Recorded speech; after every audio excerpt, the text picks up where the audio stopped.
इतिहास पुस्तक उल्टिवा अनेक दिव्यांग व्यक्ति निज प्रतिभा निज दक्षता बल समस्त को चकित कर स्वावलंबी हो जड़े स्वाभिमानी ओडिया एवं आम समस्त एक उदाहरण सृष्टि कर नीलांचल पात्र। तेज नीलांचल शिक्षा समाप्त करने पर रोजगारक्षम करने से इच्छा प्रकाश करते दुकान करने इच्छा प्रकाश करते पहुंचीला जीवन सेवा फाउंडेशन एवं से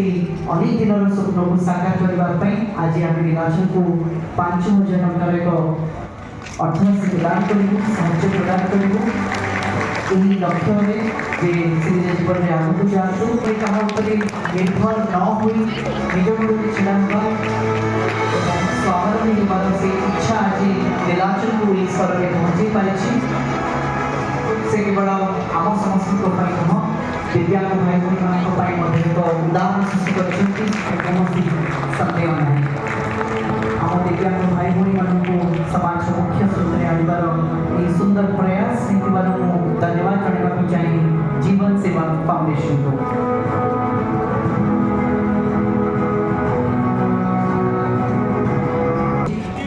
मागणा रक्तदान शिविर आयोजन करने आरंभ कर वृक्षरोपण कार्यक्रम एवं ट्रैफिक सचेतनता क्षेत्र में एक प्रमुख भूमिका निर्वाह कर विशेषकर एक सबुज पृथ्वी सबुज समाज गठन करने अनुष्ठान तरफ नियमित भाव से गछ लगे सहित लोक सचेतन कर सेवा फाउंडेशन जगतसिंहपुर करताली से उत्साहित करने समस्त निवेदन।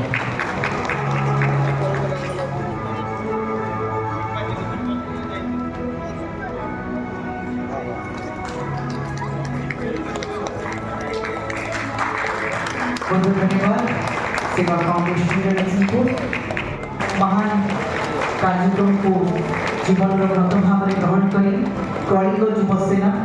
निजर सेवा कार्यक्रम को जारी रखी अनेक समय गो सेवा करने सहित गौशाला सफल परिचालन करने लोक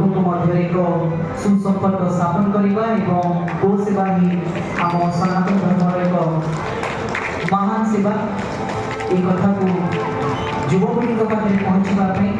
कलिंग युवसेना जो भाव में एक सुंदर प्रयास करुच्ची निश्चित भाव समस्त बेस प्रशंसनीय अनेक शुभेच्छा कलिंग युवसेना विशेषकर विभिन्न सामाजिक समस्या को लोकलोचन को आने सहित समाधान करने दिगरे अनुष्ठान सब एक शांत स्वर आग को रखी विभिन्न मंच में अनुष्ठान को सम्मानित कर चलित वर्ष गोपबंधु सेवा सम्मान में सम्मानित होती यूथ फॉर वॉलंटियर भुवनेश्वर।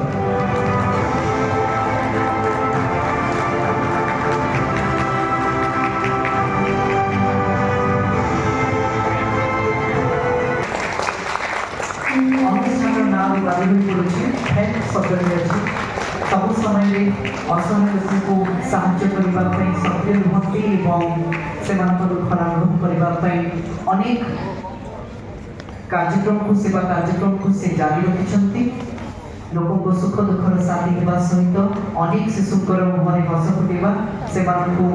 समाज मुख्य स्रोत में सामिल करने अनुष्ठान अवदान बेस अतुलनीय।